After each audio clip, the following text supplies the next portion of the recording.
Welcome back to MMA Al Dente. I am the guy who picked Rio Chonan to defeat Dan Henderson. And I'm here to talk about Cody Stamann versus Douglas Silva de Andrade. Andrade is a finisher. Cody Stamann's a point fighter. That's pretty much my breakdown for this fight. No, Douglas Silva de Andrade, look, he is a very exciting fighter, very athletic, very wild too, which, athleticism affords the option to be wild, I guess. And he's a guy that has a pretty damn good gas tank as well, despite being one of those athletic guys who gets wild. Douglas has 28 victories, 5 losses. The 28 wins come 20 by knockout, 2 by submission, and 6 by decision. The 5 losses, all to UFC guys, come 1 by TKO, 1 by submission, 3 by decision. The TKO was a doctor stoppage in round 2 to Piotr Jan. The submission was a round 2, I believe, guillotine choke to Rob Font. And the decisions were to Zubair Tukhugov, Lerone Murphy, and Said Nurmagomedov. So it takes an excellent fighter to beat Douglas Silva de Andrade. And between all those losses, he's picked up some great wins. I mentioned he had 2 submission victories. One of them, the only one really worth a fuck, comes against Sergey Morozov last year. And I know he beat him half to death, but still, the fact that he got a submission over one of the best opponents he's beaten, I thought it was a cool little feather in his cap. That fight altogether was a cool little feather in his cap. He displayed every trait he has, and including power, which is something he has in spades. And certainly he's got the advantage here over Cody Stamann. He's beaten Chito Vera. That fight was maybe 5 years ago or so, but he steadily beat Chito Vera. Just was too much for him on the feet. And Chito seemed thwarted in a totally different way than Corey Sandhagen thwarted him. But Douglas Silva de Andrade, he is older now. He's 37 years old. This is one of the many fights in which he's a smaller guy, and maybe the only fight in which Cody Stamann's the bigger guy, or the taller guy anyway. Stamann has 1 inch of height. He is giving up 4 inches of reach to Silva, though. Or de Andrade, I should say. Or Silva de Andrade, whatever the fuck.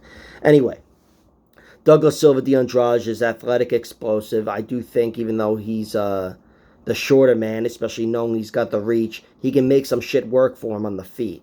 It's just Cody Stamann's a tough puzzle to solve. Cody Stamann is like the stereotypical wrestle boxer. He's a really tough guy to out-wrestle, and he's a pretty tough guy to outbox as well. I mean, consistently, he's scratched and clawed and won tight decisions. And you could say, oh, they're all in the realm of beating him, but he usually wins. And that comes from just being a consistent guy with a great work rate. He's a good athlete, but he's not like a dangerous athlete. It's like weird. He's with his athleticism, you'd expect more finishing power, but he just doesn't have it. He's still quick though, closes the distance well. He's usually the shorter guy, and his technique is just always there for him. The guys that have beaten him, again, are all elite fighters, aside from this one guy who beat him by split decision on the regional scene. But he lost to Jimmy Rivera and Merab Dvalishvili in the UFC, 2 excellent point fighters. And he lost by submission to Aljamain Sterling and Said Nurmagomedov. And they aren't bad. So, Cody Stamann, he's historically been a very tough guy to beat. Even his fight with Song Yadong went to a draw. And you could argue Song won that fight, but I'd argue that Cody won that fight. And there was some horse shit. Song was fouled a point, I think. But despite the point deduction, I thought Stamann took 2 rounds. And that's what he does, is takes rounds. And I think here that's what he's going to do as well. He's never been knocked out. Doesn't mean Douglas Silva can't knock him silly or knock him out. And certainly take points with his power, even if he doesn't visibly knock him around. Power does win rounds, like I say, but so does being a consistent wrestle boxer. And Cody Stamann is precisely that. And I think he's just going to be too much for Douglas Silva de Andrade. He's going to manage his distance a lot better. Again, no weird and wild shit from Cody. It's all basic fundamentals. But when somebody's got you beat with the fundamentals, they're probably going to win the fight. And with looking at all the intangibles, yeah, and Douglas has the power. But Cody's got the chin.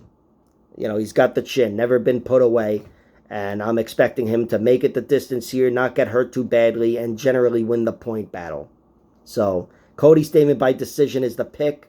I have bet on his money line at minus 145, but I'm really waiting for the decision line because that is his only path to victory here.